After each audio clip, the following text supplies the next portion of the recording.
Golf can be confusing and a bit intimidating, and there's a lot of stuff that people don't tell you when you're just starting out. In this video, I'm going to speed through the answers to 25 common new golfer questions, things that, as a beginner, you probably want to know the answers to, but might just be a little bit too embarrassed to ask.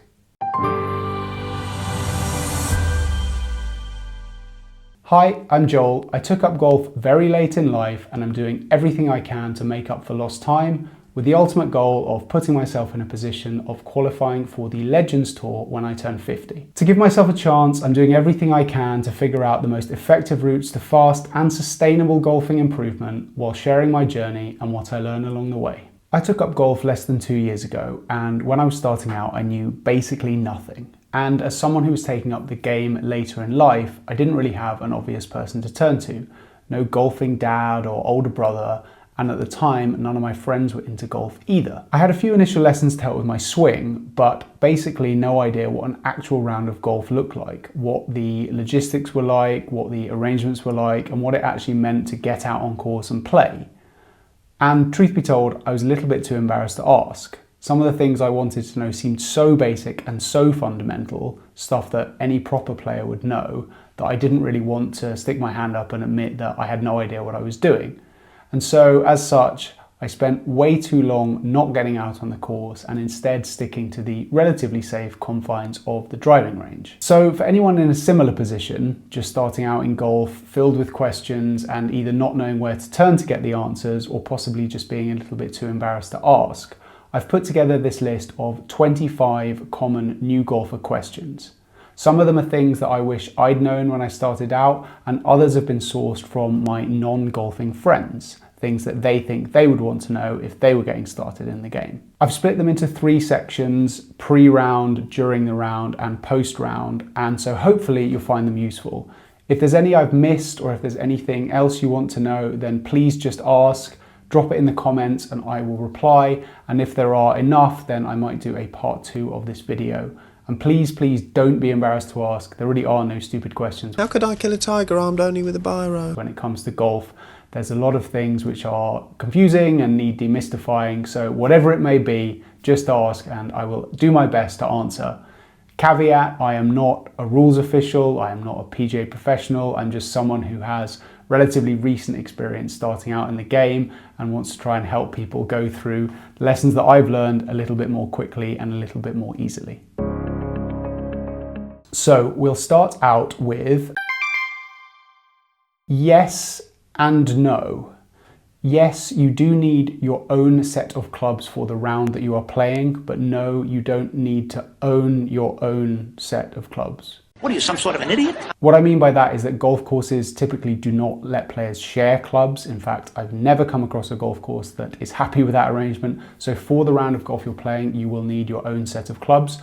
Those can of course be borrowed from friends, family, etc. But if you don't have a set, most clubs will have loaner sets or sets that you can hire out, but you will need to check beforehand and make those arrangements when you book your round. Not a ton, to be honest. The only real fundamental things that you probably absolutely have to have is golf balls. And if you are a new player, probably more golf balls than you need. Don't bother spending money on expensive golf balls when you're starting out, but I would honestly advise, if you're completely new to the game, taking like at least 12 or maybe even 15 golf balls, because you probably will lose some. Tees to tee the ball up to hit with driver, and a glove. Again, that's not like absolutely necessary, but it can get quite painful quite quickly playing without a glove. So I would say those are the 3 things that you need. Other than that, you can pretty much get away without anything else, as long as you're wearing either appropriate shoes, depending on how strict the golf course is, or just comfortable shoes that will let you walk around and play for the time it's going to take. This somewhat depends on the course you're playing. Some courses are sticklers for things like collared shirts, etc. But the basics pretty much apply whether you're playing low-level municipal course or a fancier course. So either like tailored shorts or chinos, polo shirt, and then if it's cold, a jumper over the top, something like this, like a quarter zip or a sweatshirt is absolutely fine. And then either golf shoes if you have them, or trainers if you don't. But again, some golf courses are kind of funny about trainers, so the less loud and garish the trainers are, then the more likely you are to get away with them. So anything kind of plain black or plain white will almost certainly be fine. Maybe, and if you're playing at the time of year that this video is being recorded, which is in the absolute depths of winter in the UK, then probably, certainly would advise bringing a spare pair of socks, because your socks are likely to get very wet, and probably a spare pair of trousers, because a lot of mud splatter is thrown up in the middle of winter in these kind of conditions. Although if you're playing in the spring or the summer and it's dry and nice, you probably don't need either of those things.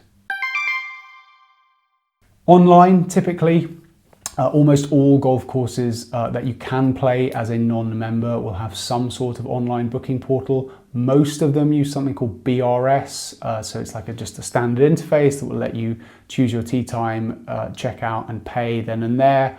Sometimes you'll need to provide a bit of information. You may need a handicap to play. There are some courses that I've played at that have said you can have a maximum handicap of 18 or whatever it might be, so you may need to fill that information in.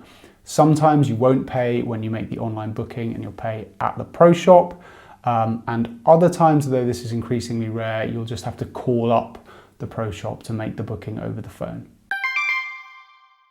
Again, this varies wildly, but most places that have online booking systems allow guests to use them to book. What I have found most places is that certain times of the days or the week will be blocked out for members only.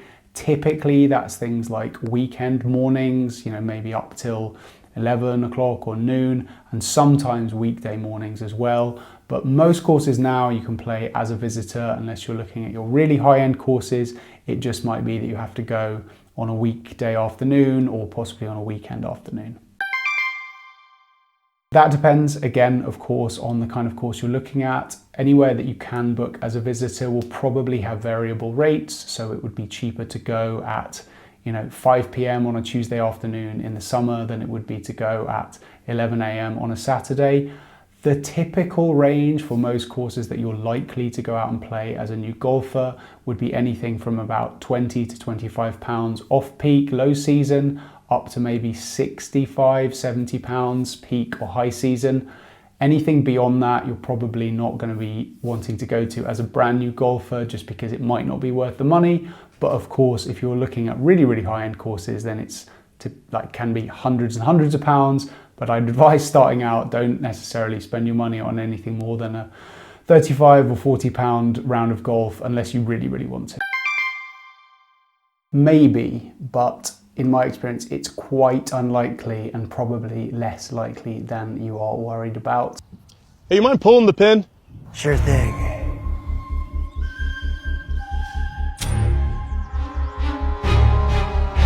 Most courses I've played just as a visitor haven't paired me up. Any that have normally said in advance, we operate a pairing system, and typically you'll see on your booking, you'll get an email to say someone has been added to your booking. Obviously, if you're playing in like comps or open days or whatever, they will pair anyone up. But if you're just booking as a visitor online and at a quiet time of the week, I think it's very unlikely. It's probably only happened to me twice in 2 years at other courses that I've played. So it's not something to worry about disproportionately, but ultimately if you are going to play golf for a long time, it's also something you're going to have to get used to. So if it does happen, try and embrace it as an experience and part of the learning curve and enjoy it. And ultimately, no one cares if you're really terrible.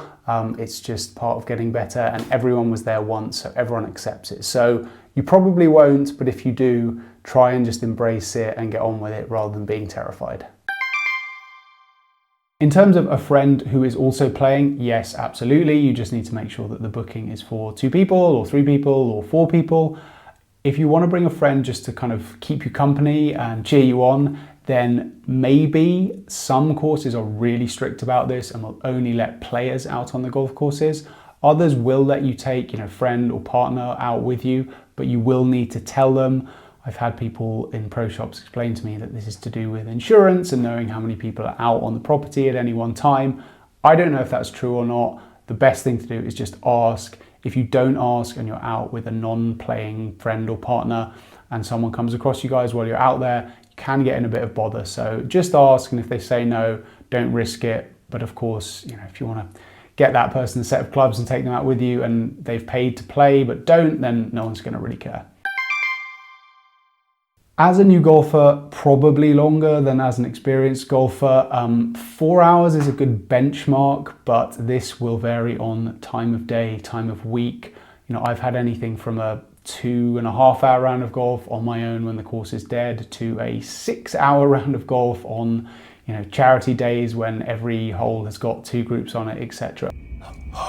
If you're going out on your own and it's quiet, then even as a new experienced golfer who might be hacking it about a little bit, you should be able to get done in kind of 3.5 hours or so, but it's probably usually worth allowing yourself 4. And if it is, as I say, a high season, a beautiful day, and it's a Saturday afternoon, you may want to give yourself a little bit of buffer even beyond that.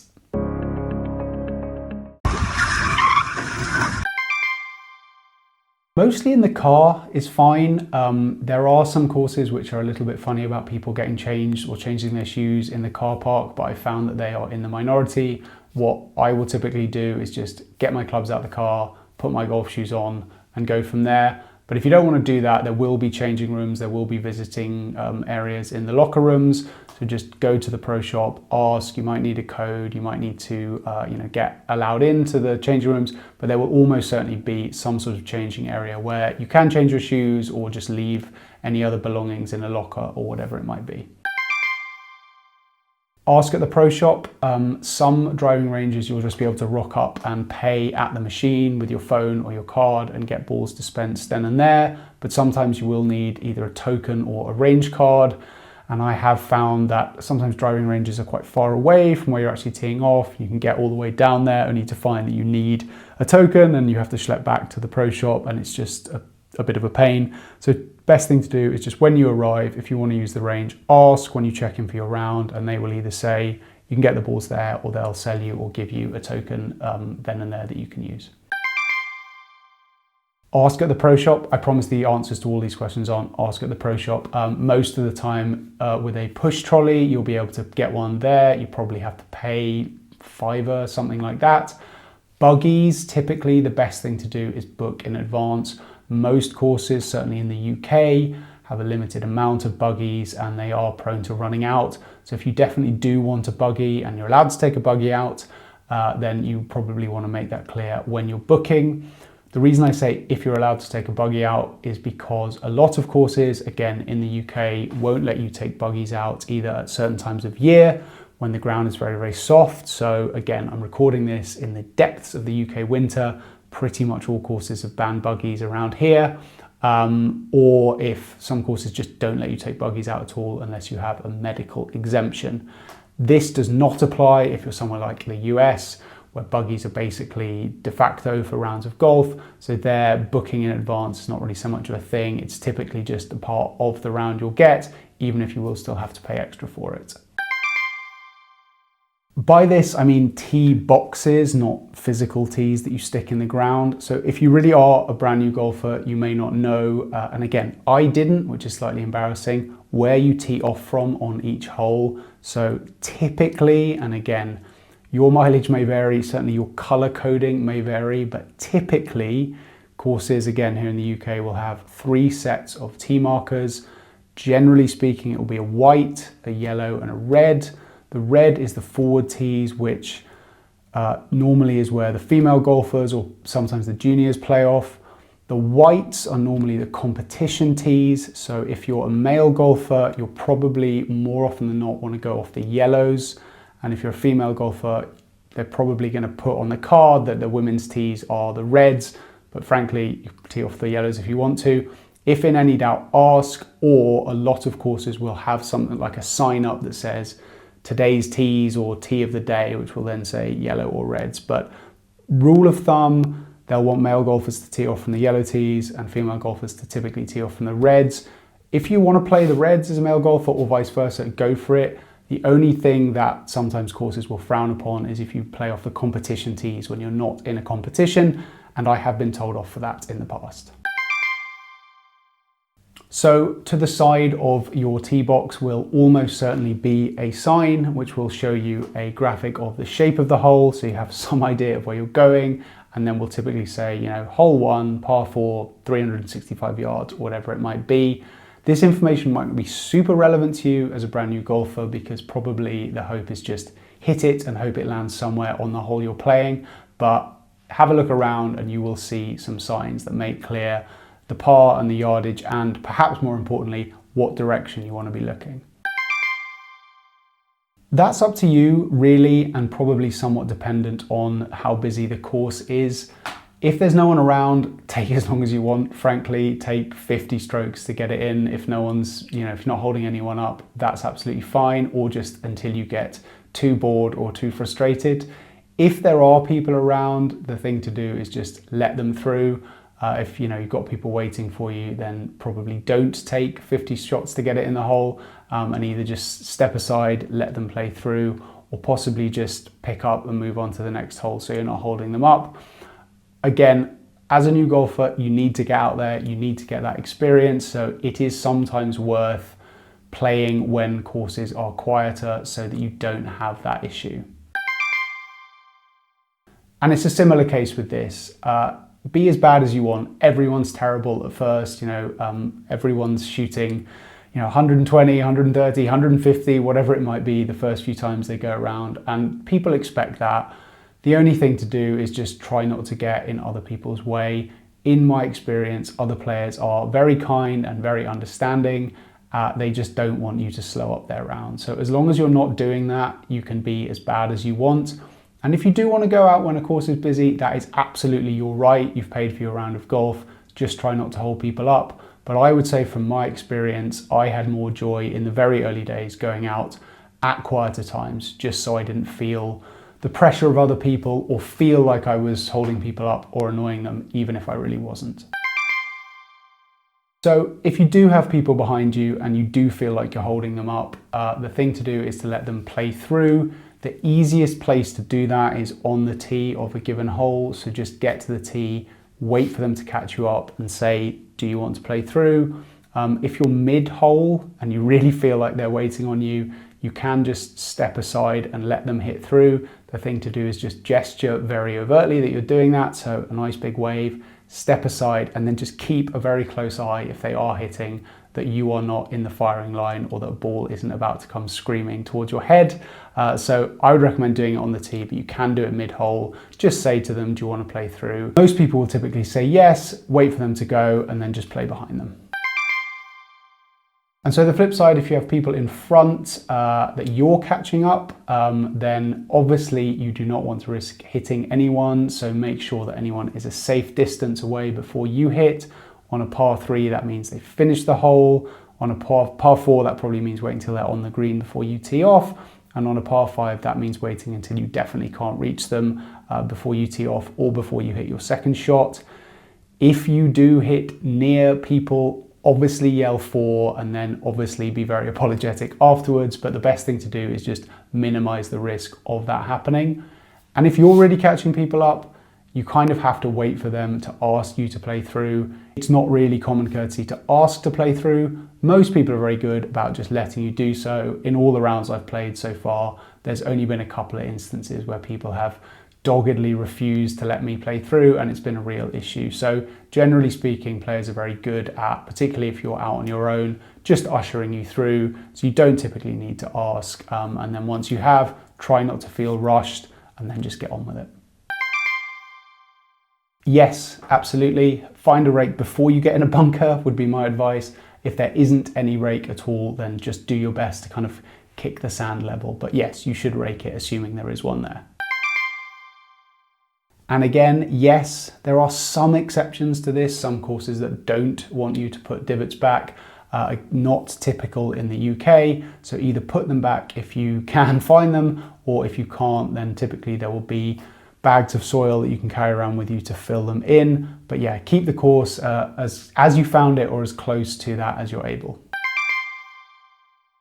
Yes, as long as you're 100% sure that it doesn't belong to someone who's currently playing the course. So if you find a ball that's in a decent condition, that's clearly been in a bush or something for a long time and you want it, you can have it. If it's somewhere a little bit more conspicuous, like in the fairway or in the light rough, and there's even a slight chance that someone might come for it, it's best just to leave it where it is. That's my ball. No. Hey, that's my ball. Yeah. Bridgestone 2. It's my only good driver today. No. It's very awkward if you pick up a ball that's actually in play and someone comes up to you asking if you've seen their ball and you've put it in your pocket. So you can keep balls provided they're not basically in a live round of golf currently. If you're unsure, it's best to leave them be. So you'll have a scorecard while you're going round that you can fill in with how many shots you've taken on each hole. Beyond that, there's not really anything you need to do, but if you do want to keep a track record of your scores, then there's a few ways to do this. The most basic would be to just put them in a spreadsheet. Otherwise, there are certain apps you can get. Golf Shot was the one I used when I was starting out, or something like, I think 18 Birdies is also very good. This is helpful if you think you want to continue with the game, just to be able to see how your scores are improving and what you scored on a course the last time to give you something to aim at. But if you're just playing for total fun and you don't really care, then there's no need to. Assuming you do feel like you want to keep going and you want to actually get a handicap, then the best thing to do is, if you're not affiliated with a club, is to download the My England Golf app, so it's MyEG. You can sign up there. You have to pay the annual membership fee, which I think is around 40 or 50 pounds. And then you'll need to be playing with someone, either a club member or another England golf member. You need to log the round when you start it to say, I am playing a round for handicapping purposes. The app will allow you to fill in your score on each hole as you go. And then at the end, you will say, I've finished the round, and you will send through the app a notification to your playing partner to attest it. They will sign it off, and then that round will be logged.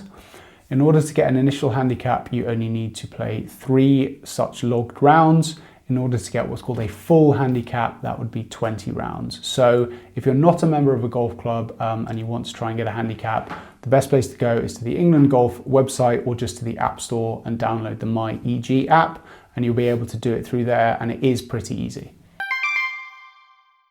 So assuming you want to take it to the next step and join a club, then my recommendation would be to test out the various clubs in your local area for obviously the course itself, the facilities, to see what the kind of vibe is in the clubhouse, what the other members are like, that kind of thing. I think it's worth doing that before you dive in, obviously because there's a membership cost involved, but also typically you need to sign up for, say, a 12-month period. So if you get to a course and you realize that you don't particularly like it, or the members aren't very nice, or I don't know, it's closed half the year because it's constantly waterlogged or whatever, that's something you'd want to know before you sign up. So it's worth taking your time and assessing your various options. But if you do decide that this is a course for you, go in, speak to the pro or whoever it might be. There might be a memberships manager, that kind of thing, and they will get you signed up. How long it takes to go from application to membership is wildly variable. Most courses, most sort of normal golf courses, it's either fairly instantaneous or it might take a few weeks for the application to be processed. Some courses do have a waiting period. The course I'm currently a member of had a 1-month waiting period. And then some courses will have a waiting list, i.e. the membership is full, you are put on the list, and then as spots become available, the members who are on the waiting list get moved up. That can take a long time. Depending on the course, the desirability of it, you could be talking 4, 5, even more years. So if that is the case, my advice would be join somewhere in the interim that doesn't have a waiting list and bide your time there until that course becomes available. Thanks for watching. I hope you found that useful. And as I say, if there are any questions that you have that I have missed, please drop them in the comments and I will answer them as soon as I can. And if there are a bunch, then I may do a part 2 to this video. And if you do want to learn more about my journey of golfing discovery, then please do subscribe to the channel and check out the other videos so far.